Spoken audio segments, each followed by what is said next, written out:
Ես ողջունում եմ մեր բոլոր ռադիոլսողներին եւ ռադիոդիտողներին։ Դուք դիտում եւ լսում եք Գործարար ալիքը։ Մեր տաղավարում մենք շարունակում ենք զրուցել տվյալ կետքում վերլուծական հարթակի ղեկավար տնտեսագետ Աղասիթ Հավադյանի հետ։ Բարև ձեզ, պարոն Հավադյան։ Բարի վերադարձ մեր տաղավար։ Պարոն Հավադյան, Իրանում պատերազմ է, չնայած որ օրեր առաջ կոնֆերանսներից մեկի ժամանակ եվրոպացի մասնակիցները դա անվանեցին, պատերազմը անվանեցին Իրանում անվտանգության ճգնաժամ եւ ոչ պատերազմ, բայց ամեն դեպքում Իրանում պատերազմ է իրոք եւ դա չի կարող ազդեցություն չունենալ Հայաստանի Հանրապետության վրա, իր քաղաքական եւ սոցիալական ազդեցությունների մասին, շատ է խոսվում, փախստականներ կլինեն դա, կամ ինչ-որ քաղաքական հարցեր կլինեն, շատ է խոսվում, բայց շատ ավելի քիչ է խոսվում տնտեսական հետևանքների մասին։ Մի հետևանք հստակ է, որը ավելի շատ անվտանգությանն է վերաբերվում, այս պահին քչերն են խոսում նրա մասին, որ այլևս հնարավոր է Իրանի տարածքով որևէ զենք զինամթերք բերել։ Սա միանշանակ է, կարծես թե, բայց այլ տնտեսական հետևանքների մասին, լուրջ հետևանքների մասին չեն խոսում։ Առաջին հարցս, արդյոք դուք դիտարկում եք, որքան ես հասկացա ձեր հնչած խոսքից այժմ արդեն իսկ դիտարկում եք հետևանքներ եւ ինչ սպասել։ Ինչ ունենք այս պահին եւ ինչի սպասել։ 2022 թվականից այս կողմ Հայաստանը ապրել է, տնտեսական աճ ունեցել հիմնականում այլ պետություններում տեղի ունեցող պատերազմների եւ ռազմական գործողությունների հաշվին։ Ինչ նկատի ունեմ ես 22 թվականից սկսվեց ռուս-ուկրաինական պատերազմը եւ մեծ քանակությամբ կապիտալ եւ աշխատուժ ներհոսեց Հայաստանի Հանրապետություն Ռուսաստանից, որը ապահովեց մեր 12.6% տնտեսական աճը 22 թվականին, որի կեսը հենց ՏՏ ոլորտը ու բանկային ոլորտն են ապահովել։ Վերջին մի քանի ամիսների ընթացքում երկու նոր ալիք ավելացավ, ճիշտ է ռուսական ալիքը պակասել էր, առաջինը Պարսկաստանից, երկրորդը Պարսից ծոցի երկրներից։ Եվ ելի մենք ունենք, այսպես ասած, մեծ քանակությամբ կապիտալի ներհոսք Հայաստանի Հանրապետություն, որը որոշ բաների վրա ճնշում է գործադրում, ասեմ ինչն է խնդիրը։ Տեսեք, IMF-ը, միջազգային արժույթային հիմնադրամը, մեր կենտրոնական բանկը, այլ կարևոր կազմակերպություններ կանխատեսում էին, որ Հայաստանի հնայի աճը լինելու է 5-5.5%։ Մենք փակեցինք 7.2%։ Ես էլ եկ կանխատեսում, որ 5.2% լինի, այսինքն հավելյալ 2%-ային կետի աճ ունեցանք վերջին երամսյակում։ Եվ դա եղավ հանկարծահաս, այսինքն ինքը կայուն աճի հիմք չէր, այսպես ասած առաջին հայացքներում, եւ ինչ տեղի ունեցավ, ինչ որտեղից էր այդ աճը։ Այդ աճը հիմնականում պայմանավորված էր Պարսկաստանից մեծ քանակությամբ կապիտալի ներհոսքով դեպի Հայաստանի Հանրապետություն, որը տեղի ունեցավ մինչև պատերազմ։ Մենք գիտենք, որ հիշում ենք, որ 2026 թվականի սկզբին Պարսկաստանում մեծ անհանգստությունների ալիք կար, այսինքն բավականին մեծ հեղափոխության փորձ արվեց եւ դրա պատճառը այն էր, որ պարսկական ռեալը հանկարծակի արժեզրկվեց, այսինքն մինչեւ այդ $1 մոտ 43000 ռեալ էր, որից հետո դարձավ 1 միլիոն, այս պահին 1.3-1.4 միլիոն է։ Խնդիրն ինչու՞մ էր, որ մինչեւ այդ որոշակի ճանապարհներով սկսեց կապիտալը դուրս գալ Պարսկաստանից մինչև այդ վերջին երամսյակում 25 թվականի, որի զգալի հատվածը նաև հայտնվեց Հայաստանի Հանրապետությունում։ Եվ այս պահին ունենք նաև երրորդ ալիքը, որը Պարսից ծովից երկրներից բավական մեծ քանակությամբ կապիտալ է գալիս, հատկապես Դուբայից, այսինքն այս պահին ունենք գրեթե նույն վիճակը, ինչ որ 22 թվականի սկզբին էր, այն ժամանակ Ռուսաստանի վրա մեծ քանակությամբ սանկցիաներ կիրառվեցին, Ռուսաստանից կապիտալը սկսեց արտահոսել, 18%-ը հայտնվեց այդ կապիտալի Հայաստանի Հանրապետությունում եւ ոնց որ վերևից ներքև էր իջնում Ռուսաստանից Հայաստան, հետո Դուբայ եւ այլ երկրներ։ Այս պահին հակառակ ուղղությունն է, ներքևից վերև է գնում, այսինքն Դուբայը այս պահին ցամաքում է, Դուբայը միշտ իրեն դրսևորել էր որպես ապահով դրախտ ներդրողների համար եւ պետք է հասկանալ, որ այսպես ասած պատմական Դուբայ գոյություն ունի 40 տարի առաջ այդտեղ պարզապես գյուղ էր եւ այն մարդիկ որտեղ եւ անապատ այն մարդիկ որտեղ հաստատվել են իրանք արմատներ չունեն այդտեղ եւ այդտեղ եկել են հիմնականում մեծ փողատեր ունեցող մարդիկ որպիսի այսպես ասած իրանց ցածր տոկոսադրույքերով ցածր հարկերով իրանց կյանքը վայելեն սակայն բոլորս արդեն հասկացանք որ Դուբայը փոխաբերական եւ ուղիղ իմաստով ավազի վրա էր կառուցված եւ այս պահին տեղի ունենում Դուբայի կապիտալի մեծածախ վաճառք, այսինքն կապիտալը էժանգները վաճառում է եւ գնում է այլ պետություններ։ Հիմնականում գնում է Հոնկոնգ, որովհետեւ եթե տեսեք, այստեղ պետրոդոլարի շղթան կա, որը առանձին այլ ուղղությամբ պետք է շարժվի։ Ճիշտ է, այստեղ պետրոդոլարի շղթան կա, ի սկզբանե այդ դոլարային կապիտալը որ գալիս էր Պարսիցտոցի երկրներ, այսինքն Սաուդյան Արաբիա, Էմիրություններ, Օման, ինքը գնում էր դեպի Ամերիկայի Միացյալ Նահանգներ, մի քանի ճանապարհներով, առաջինը պետական պարտատոմսերի ԱՄՆ-ն առնում, ներդրումներ էին կատարում, հիմնականում IT ոլորտում, շինարարություն դեպի ԱՄՆ, այսինքն փողը հետ էր գնում Ամերիկայի Միացյալ Նահանգներ։ Այս պահին այդ գումարը մեծ քանակությամբ գնում է Հոնկոնգ ու եթե մինչև փետրվարը 2026 թվականի այս տարի մոտավորապես 2-ից 4 միլիարդ դոլար էր գնում Հոնկոնգ ամիսը այս պահին շաբաթը մոտավորապես 20-ից 40 միլիարդ է գնում ու այդ կապիտալը նաև գալիս է Հայաստանի Հանրապետություն այսինքն այն մարդիկ ովքեր ենթադրենք այդտեղ տներ ունեին, բան ունեին, մեծ քանակությամբ փող ունեին բանկային հաշիվներում, բանկային հաշիվները փակում էին այն բանկերում, գալիս են Հայաստանի բանկային հաշիվներում են բանում։ Ու այսպես այս պահին 3 ալիք ունենք, որոնք մեծ ճնշում են կատարում մեր տնտեսության վրա, սա դրական շոկ է, որը բերելու է նրան, որ թղթի վրա տնտեսական աճ ենք ունենալու, սակայն այս տնտեսական աճը կայուն է եւ որոշակի վերադասավորում է տեղի ունենում շուկայում։ Այսինքն այն մարդիկ, այն կազմակերպությունները, որոնք կապված էին արտադրության հետ, ներմուծման հետ, արտահանման մեջ այս պահին մեծ խնդիրներ ունեն։ Այն մարդիկ օրինակի համար, որոնք Պարսկաստանի հետ առևտրին են կապել, այս պահին միլիոնավոր դրամների կորուստներ ունեն։ Ես ասենք անձամբ եմ ճանաչում մարդուն, որը 200 միլիոն դրամի կորուստ է։ Բայց Իրանի հետ Հայաստանի առևտրի տոկոսը շատ մեծ չէր, չէ՞, որ տեսեք, այստեղ հիմնականում բարտերն է, այսինքն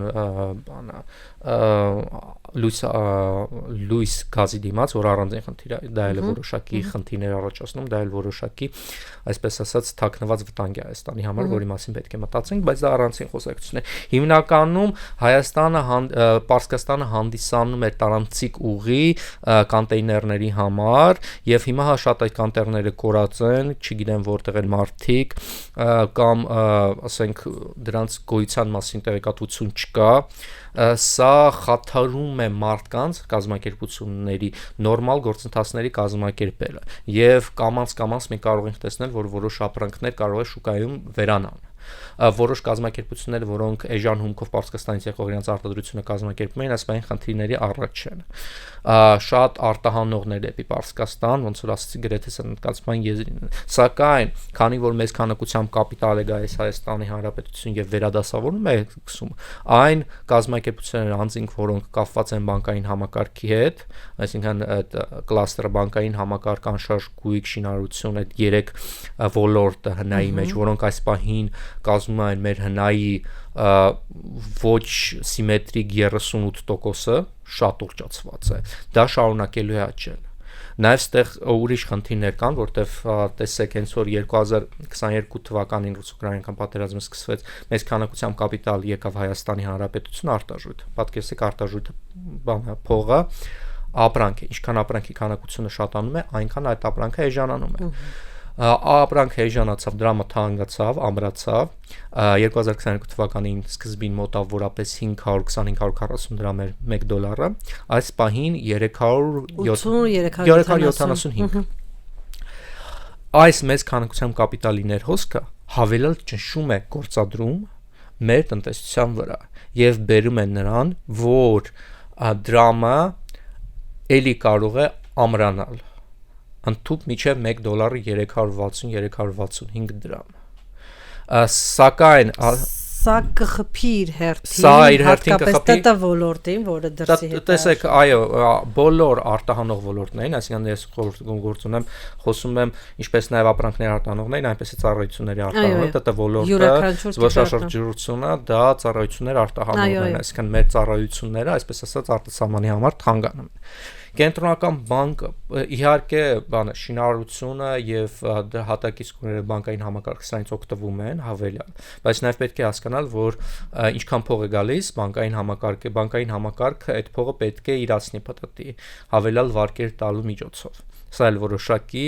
այսպես ասած, մտորելու տեղիք է տալիս։ Սակայն կենտրոնական բանկը այս պահի փորձում է այդ մեծ քանակությամբ արտարժույթը ոգոլորեսը Հայաստանի Հանրապետություն ստերիլիզացնել, սակայն կենտրոնական բանկի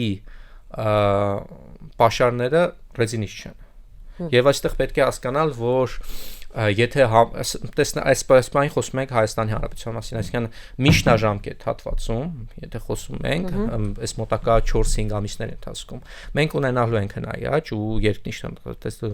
երկնիշ հնայաճ, զուտ պայմանավորված նրանով, որ այս պահին մեծ քանակությամբ ստիմուլ է գալիս Հայաստանի Հանրապետություն։ Բայց այս ստիմուլը, այսպես ասած, մարդու օրգանիզմի հետ հարաբերություններ անցկացնեն, ոչ թե մենք ինքներս ենք արտադրել այդ դոպամինը, այդ դրսից ներարկել է, որը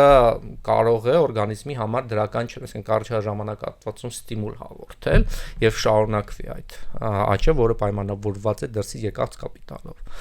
Այստեղ նաև պետք է հաշվի առնենք ընդհանուր համաշխարհային շուկաների գործոնը, որոնք այս պահին բավականին վատ վիճակում են։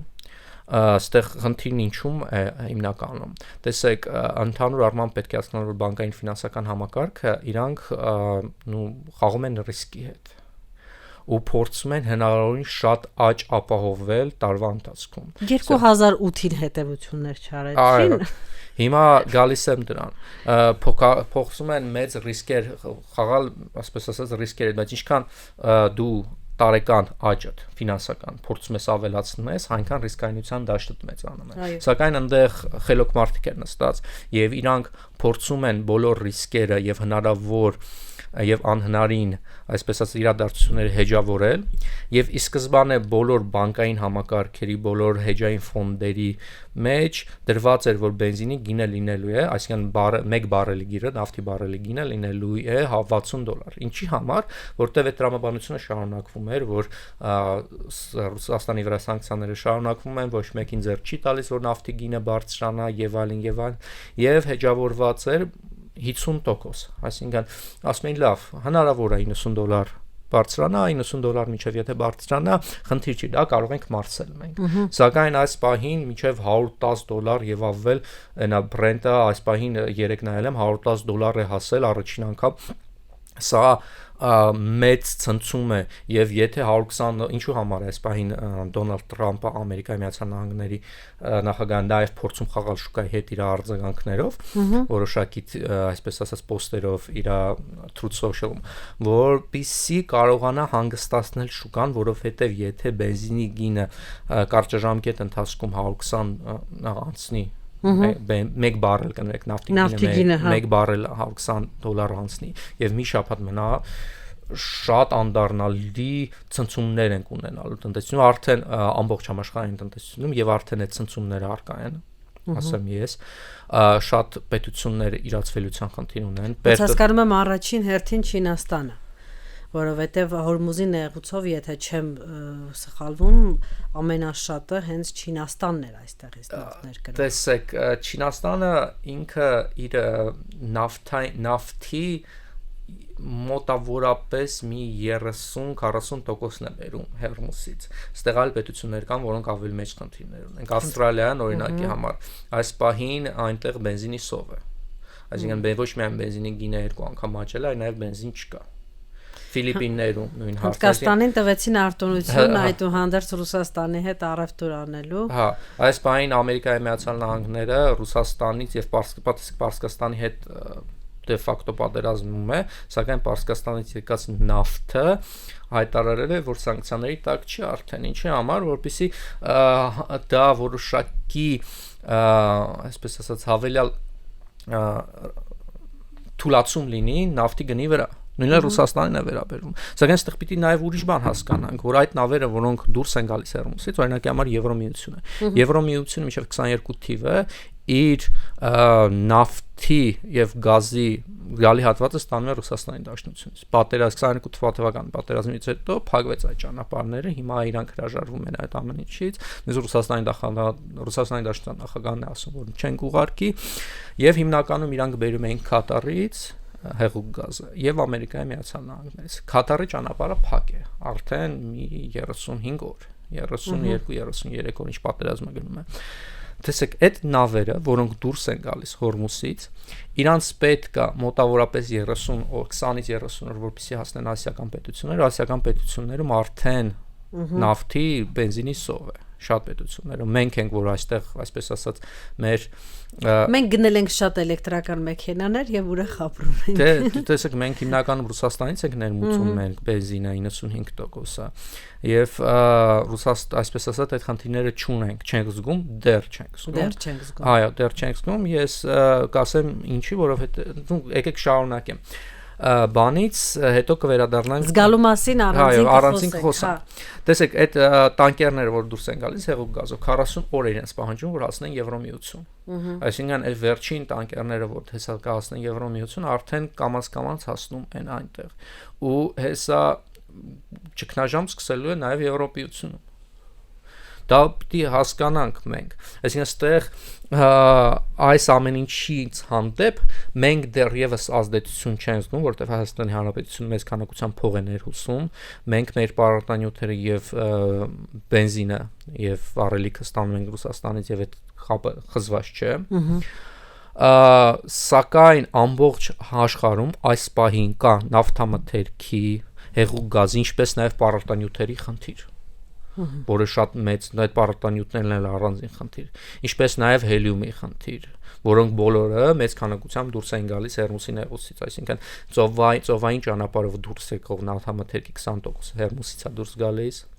հեղուկ գազի 25%-ն է Հերմուսից դուրս գալիս, եթե արդեն չկա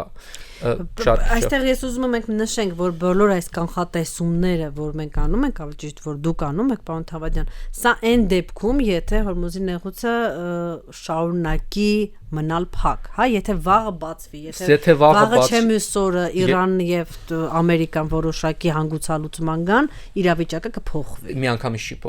Միանգամից չի փոխվի, որովհետև տեսեք, ես մի քանի ֆակտոր կա, եթե վաղը ասենք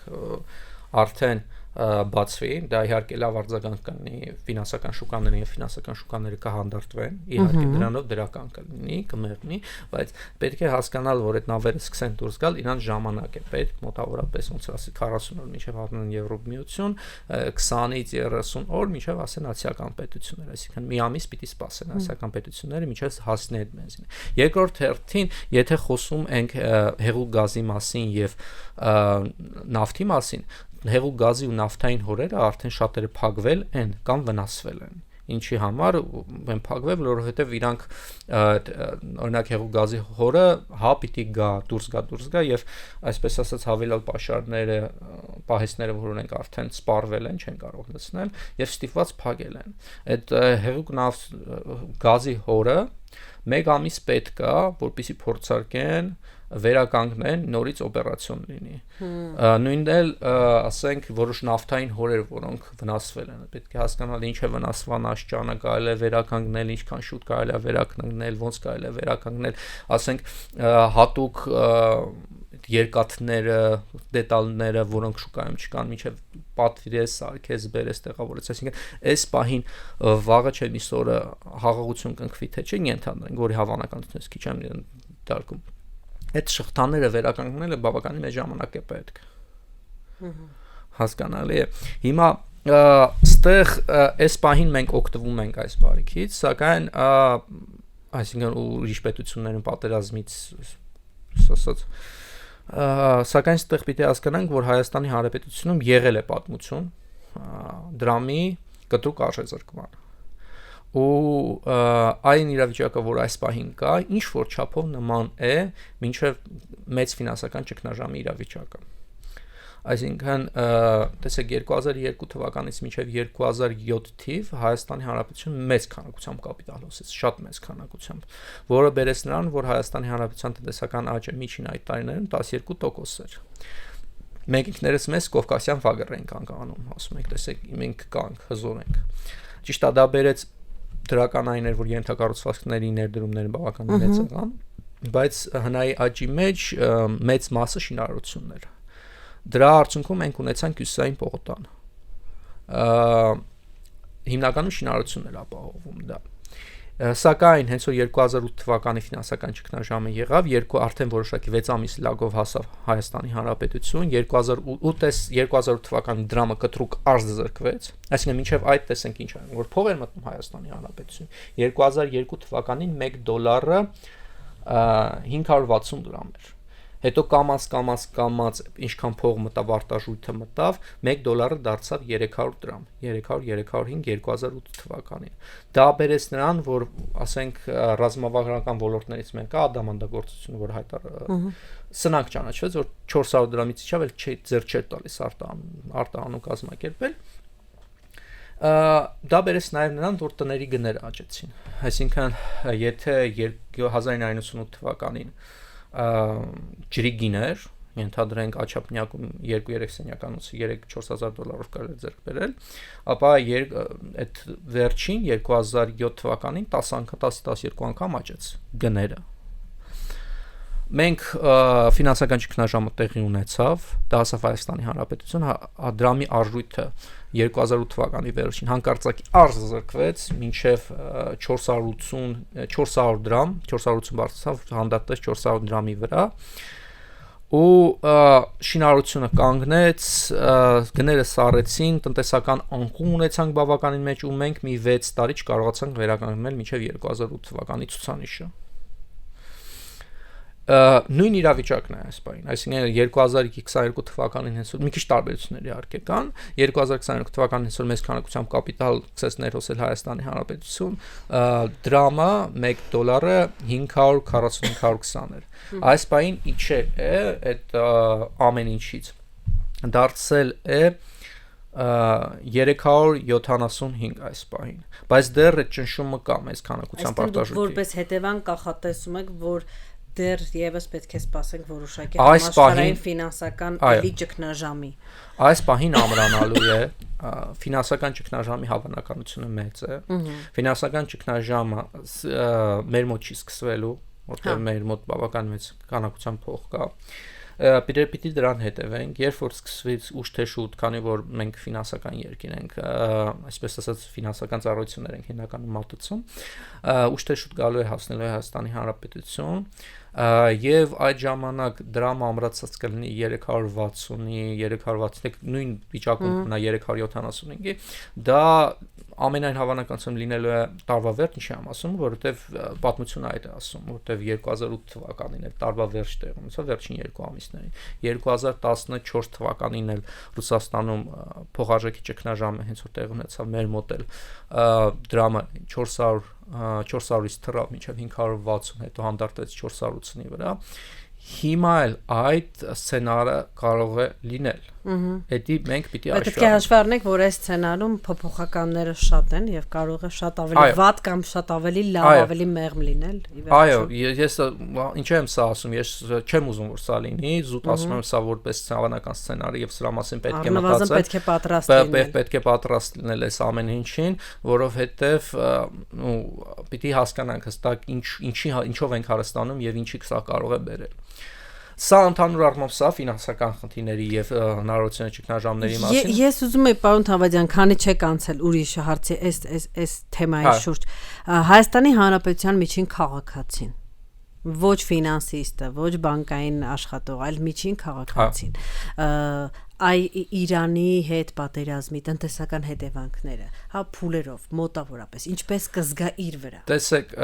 միջին քաղաքացին այլ կատեգորիա է, այլ ձև է զգում այս ամեն ինչը, ինչ ասենք միջին աշխատավարձ ասենք այստեղ տարբերություններ կան, այս տարբերությունները իհարկե նշված են իմ հետաքրքիր գործիք եմ սարքել տվյալ կետքում աշխատավարձի հաշվություն, որտեղ ցույց է տալիս կգտնեք հաղորդման վիդեոյի տակ, որտեղ ցույց է տալիս միջին քաղաքացին ինչքան է իրականում վաստակում, այսինքն այս տեղեկատվությունը նույնիսկ մեր պետությունը չտալիս, գաղտնի են պահում բոլորից, իսկ ես այս ամեն ինչը բերել եմ, լույս աշխարհ եմ հավել, բավական հետաքրքիր գործիքներ են։ Ասեմ, որ միջին քաղաքացին, տեսեք 2018 թվականից այսքան մեծ քանակությամբ փող է մտել Հայաստանի Հանրապետություն, սակայն իրականում միջին քաղաքացին դա չի զգացել կամ շատ մեծ քանակությամբ չի զգացել, որտեվ կառավարությունները խոսում նրա մասին, որ տեսեք միջին աշխատավարձ 2018 թվականին 180,000 դրամ էր, հիմա 300,000 դրամ էր, սակայն միջին աշխատավարձ ու միջին քաղաքացու աշխատավարձը տարբեր բաներ են, որը նորից կրկնեմ տվյալ կետկոմում ցուցադրված ինչու։ Տեսեք հիմնականում եթե 2018 այս մեծ քանակության փողը որ գալիս է, բարձրօրինակ բերեմ, գալիս է հիմնականում բանկային համակարգ։ Եթե 2018 թվականին Հայաստանում գոյություն ուներ պատկերացնենք պարտության համար 5 անձ, որոնք աղստակում էին 1, 2, 3, 4 եւ 5 դրամ, գումարը մենք ստացվում է 15-ի, բաժանում ենք 5-ի ստացվում է 3, միջին աշխատավարձը 3 դրամ էր։ Այս պահին նույն 5 անձինք ստանում են 1, 2, 3, 4 եւ 10 դրամ, այսինքն 80%-ի աշխատավարձը նույնն է մնացել, վերին 20%-ի աշխատավարձը երկու անգամ բարձրացել է։ Եթե գումարում ենք այս թվերը 1, 2, 3, 4 եւ 10, ստանում ենք 20, բաժանում ենք 5-ի, ստանում ենք 4։ Այսինքն զուտ նրա հաշվին, որ մեր վերի խավի աշխատավարձերը կտրուկ աճեցին, մեր միջին աշխատավարձը 33% ավելացավ։ Եվ միջին աշխատավարձ եւ միջին արդու աշխատավարձ տարբեր բաներ են։ Այսինքն մենք պարզապես միջինի ու միջնա TV մասին է տարբերությունը։ Ստեղ սա պիտի հաշվի առնենք, այս գումարները, որոնք գալիս են մեծ քանակությամբ, դրանք չեն գալիս միջին քաղաքացու գրպանը։ Նրանք գնում են բանկային համակարգ, որը բերում է բանկային համակարգի ել ավելի հարստացման, ինչպես նաև բանկային համակարգի հարակից ճյուղերի, հիմնականում անշարժ գույքի շուկա եւ շինարարություն, որոշակի ստիմուլ հաղորդելուն այդ ոլորտներին։ Իսկ ինչ վերաբերում է միջին քաղաքացուն, քանի որ բանը, ստեղ պետք է հասկանանք, որ դրամի ամրացման տենդենս կա, որը միջին քաղաքացու վրա բանկար անդրադառնում։ Միջին քաղաքացուն նաև բենզինի գինը կարող է հուզել։ Այս տեսանկյունից տեսեք, հենց որ համաշխարհային շուկաներում բենզինի գինը ավելանում է, այս պահին ռուսական Uralus մագնիշի նավթը $120 է, ասենք մի 1.5 ամիս առաջ $55 է։ Հենց որ համաշխարհային շուկաներում նավթի գինը բարձրանում է 2-3 ամիս լագով,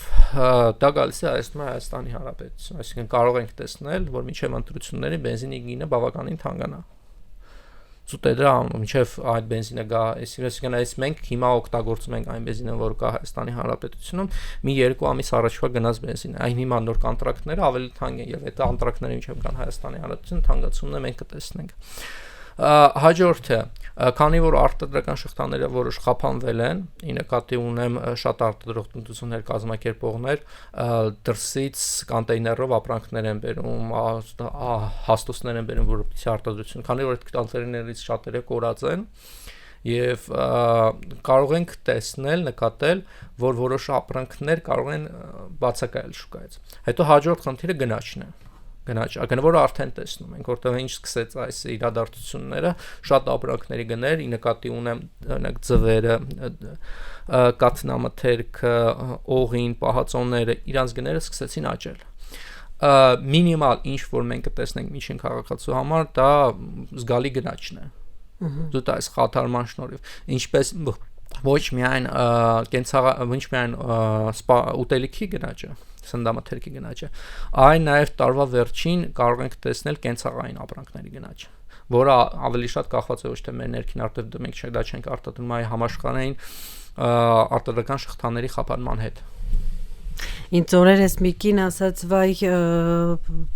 շատ վախենում եմ Իրանի այս պատերազմից, որովհետև էլի փախստականներ կգան, ինչպես Ռուսաստանի դեպքում եւ էլի տների գները վարձի, հա, վարձավճարների գները էլի կբարձրանան։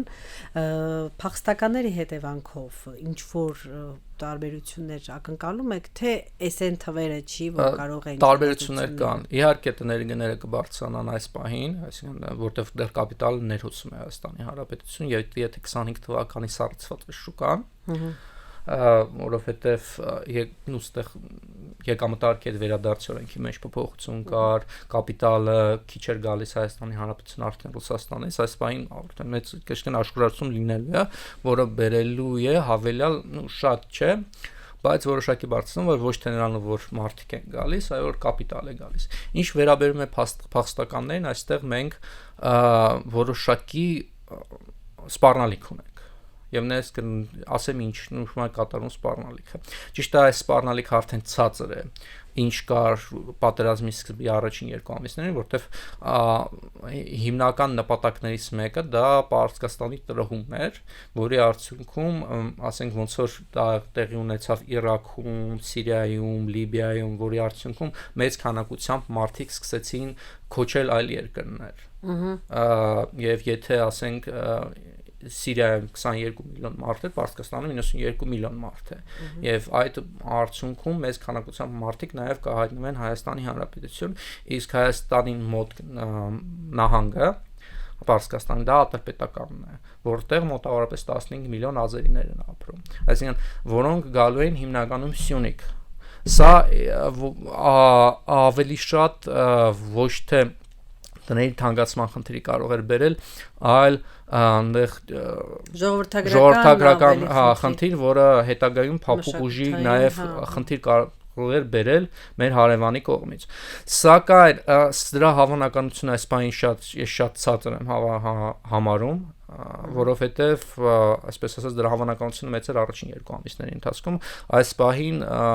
Իրանը, Պարսկաստանը բավականին խելամիտ հարկահավատություններ կարողանում է տալ։ Մի հատ էլ փոքրիկ ճշգրտում, երբ մենք խոսում ենք Տոցի երկրների մասին եւ առհասարակ Մերձավոր Արևելքի դժվար, հիմնականում խոսեցինք Արաբական Էմիրատների մասին, այ հարցս հետեւյալն էր, իսկ Սաուդյան Արաբիա, Քաթար, այս երկրները նույնպես այդ զամբյուղի մեջ են։ Այո, նույն զամբյուղի մեջ են։ Սաուդյան Արաբիան այնքան էլ չէ, հեսա կբացատրեմ ինչու, բայց Քաթարը ամենաշատը երիտուժածը Քաթարն է, երկրորդ տեղում Էմիրությունները, Քաթարը առաջինը, այսպես ասած, հիմնականում այդ նավթահորերի ու գազահորերը այնտեղ ավելի շատ են մնացված ու այս պահին փակված են, որոնք հիմնականում սնուցում են Եվրոմիությունը։ Սաուդյան Արաբիան այնքան է չէ, որովհետև ոչ միայն դեպի Պարսից ծով ելք ունի, այլ նաև դեպի Կարմիր ծով ու կարողանում այս պահին իր նավթի մեծ քանակությունը ուղղել է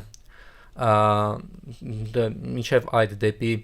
արև ելքեր տանում, դեպի Պարսից ծով, այս պահին դեպի արևմուտք է տանում, դեպի Կարմիր ծով եւ այդտեղից է կարողանում իր արտահանումը կազմակերպել։ Այդ տեսանկյունից այո, բայց տեսնենք ինչ կլինի։ Շատ լավ, եթե ավելացնելու ինչ-որ բան ունեք թեման։ Ավելացնելու կա, որովհետև տեսեք, պետք է այստեղ ուրիշ հնարավորությունների սպառնալիքների մասին մենք պիտի խոսանք։ Առաջինը այն է օդային ճանապարհների հնարավորությունների մասին է։ Այստեղ առանձին պիտի քննարկենք, որովհետև տեսեք, այս պահին մեր Կովկասյան 3 երկրները ավելի շատ Վրաստանն ու Ադրբեջանը, քան Հայաստանը, ես կբացատրեմ ինչու, դարձել են Ասիան ու Եվրոպան կապող միակ օդային ճանապարհը։ Հա, անգամ պատկերներ կային, չէ՞, վերևում ուկրաինական պատերազմի խնդիրներն են, Ռուսաստանն է, ներքևում Իրանն է, եւ այդ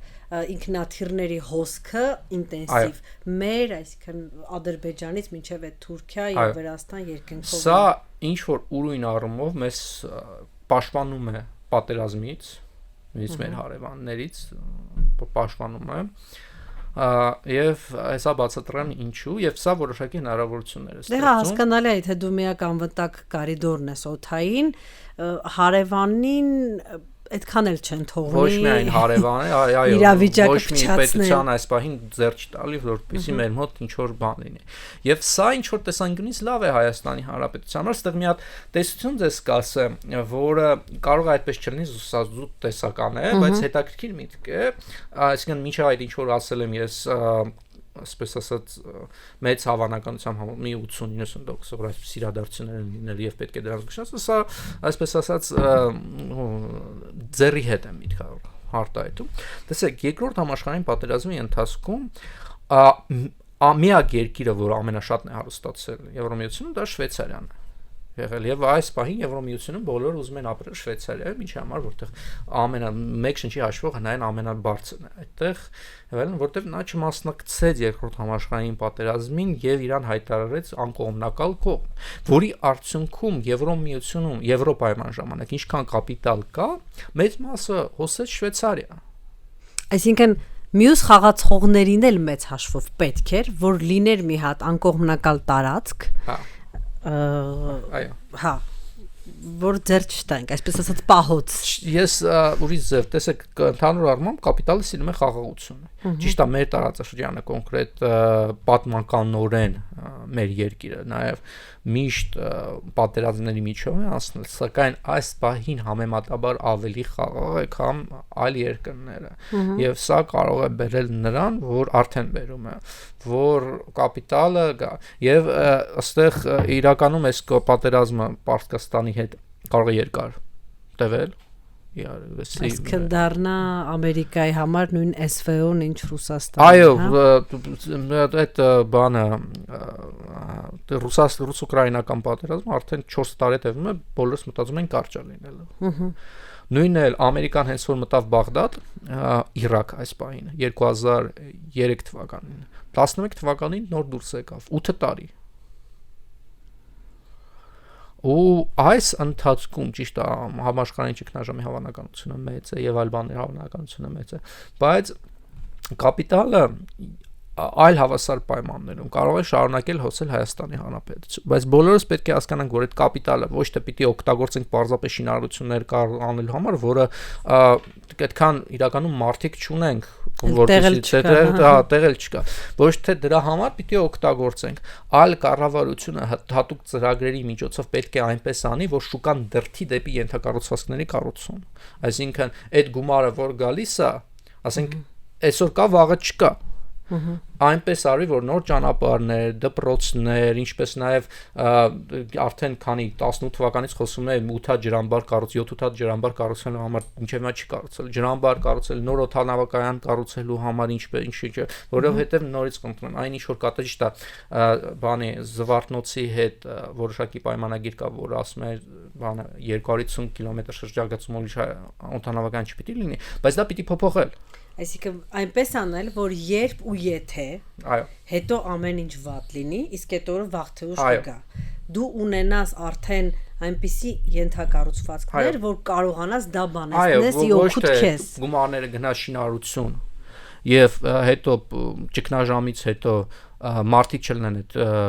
որտեվ այդ շինարարությունը մենակ կարող է աճել, եթե սպեկուլատիվ շուկա ունենք մենք։ Զուտ շարունակենք, հա սպեկուլատիվ շուկան, սպեկուլատիվ, որը լավ ճանապարհ չի զարգացման։ Դու զուտ դառնում ես սպեկուլատիվ շուկայի տնտեսություն, որը իրական արտադրությունը շատ քիչ է, կամ զոհաբերվում է իրական արտադրությունը զուտ սպեկուլատիվ շուկա լինելու համար։ Եվ վերջը ոնց որ 2008 թվականին մենք հյուսային պողոտանությամբ դատար, կարող է դա դատարկել ունենք։ Դրա մասին պիտի մտածենք, բայց այս պահին, տեսեք, մինչև 2026 թվականը Դուբայը մեծ ավիահաբ էր, որը կապում էր Ասիան եւ Եվրոմայության հետ։ Այնտեղ ամենամեծ այդ ջամբո ինքնաթիռների ամենամեծ բանն։ Այս պահին այդ ծովացոցի երկրները ամեն շաբաթ 1 միլիարդ դոլար են կորցնում, որտեղ այդ ճանապարհը չկա։ Մինչև 2022 թվականը ռուս-ուկրաինական պատերազմի սկիզբը Եվրոմիությանը ու Ասիային կապող հիմնական ճանապարհը Սիբիրն է, Ռուսաստանը, որտեղ ամենակարճ ճանապարհն էր։ Փակվեց այդ ճանապարհը։ Սկսեցին արաբական երկրները օգտագործել։ Փակվեց այդ ճանապարհը։ Հիմա միակ հուսալի ճանապարհը դա այդ Վրաստան, Ադրբեջան կարճ ճանապարհն է ու Ստամբուլը արդեն իսկ, որը իրականում շատ լավ տեղ ունի։ Ուշ թե շուտ դառնալու է այն հաբը, որ Դուբայն է ապահովում բոլոր երկրները իրար կապող Ասիայի, Աֆրիկայի եւ Եվրոմիության, Եվրոպայի երկրները։ Ու դա մեզ ինչով է լավ, որտեղ այդ թռիչքները անցնել են մեր տարածաշրջանով։ Ինչու Վրաստանով ու Ադրբեջանով են հասնում, որտեղ այստեղ ոչ միայն այստեղ սահմանների փակման խնդիր կա առաջին հերթին, եւ երկրորդ հերթին փորձում են հնարավորինս քիչ սահմաններ հատել ինքնաթիռներս, այսինքն Սև ծովով եկավ, Վրաստան, Ադրբեջան, Կասպից ծովով շարունակվեց։ Բայց սա հնարավորություն է մեզ, որ մենք դառնանք մինի հաբ, այսպես ասած, մեր տարածաշրջանի համար եւ չվերթների քանակը Հայաստանում էլ ավելի մեծանա։ Նորից նստեմ, այստեղ մի քանի խնդիր կա, առաջինը, որ այս կապիտալը որ գալիս է, պարզապես ոչ մեկ չի զբաղվում, գնում է շինարարություն, գնում է պարզապես վարկեր տալու մարդկանց, որը կներեք, բայց աղքատներին ավելի աղքատացնում, հարուստներին ավելի հարստացնում։ Սա ու գնում է դեպի շինարարություն։ Սա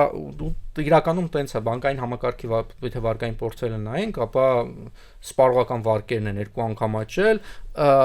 հիպոթեկային վարկերը 2018 թվականին 8%-ն էր պորտֆելի մեջ, հիմա 24%-ն է։ Պիտի այդ փողը պետությունը այնպես անի, որ ուղի դեպի ենթակառուցվածքներ, նոր օդանավակայանի կառուցում ու ասենք ցանկացած հարգող իրան լավ քաղաք ոչ թե մի հատ аэропորտ ունի, այլ մի քանի аэропորտ ունի, տարբեր շրջակայքում իր, մեկը հյուսում, մեկը հարավում։ Այստեղ երկրորդ խնդիրը այն է, որ այդ Զվարթնոցը ունի 250 կիլոմետր շահաղող, այսպես ասած, մոնոպոլիա։ Դա պետք է վերանայել, որովհետեւ մենք կարողանանք այլ օդանավականներ ունենանք։ Այսի հնարավորություններից մեկն է, որ մենք պիտի օգտվենք։ Եվ այս պահին այս հնարավորությունը բերում են նրան, որ համեմատաբար ավելի խաղաղանք մենք եւ պատերազմի հավանականություն այս պահին։ Քչացնում է, բայց դա չի նշանակում, որ մենք դրան նաեւ պատրաստ չպետք է պատրաստ լինենք։ Շատ լավ, շատ շնորհակալություն։ Ես մեր բոլոր ռադիոլսողներին եւ ռադիոդիտողներին հիշեցնեմ, որ մեր հյուրներ Աղասիթ Հավադյանը, տվյալ.com վերլուծական հարթակի ղեկավար, տնտեսագետ, հիշեցնեմ եւս մեկ անգամ, որ տվյալ.com կայքում կարող եք շատ հետաքրքիր ինֆորմացիա գտնել, որքան հասկանում եմ վերլուծություններ, հոդվածներ, արտարժույթ, հղումը կտեղադրենք տեսանյութի ներկայացուցչական բաժնում։ Շատ շնորհակալ եմ։ Ես շնորհակալ եմ։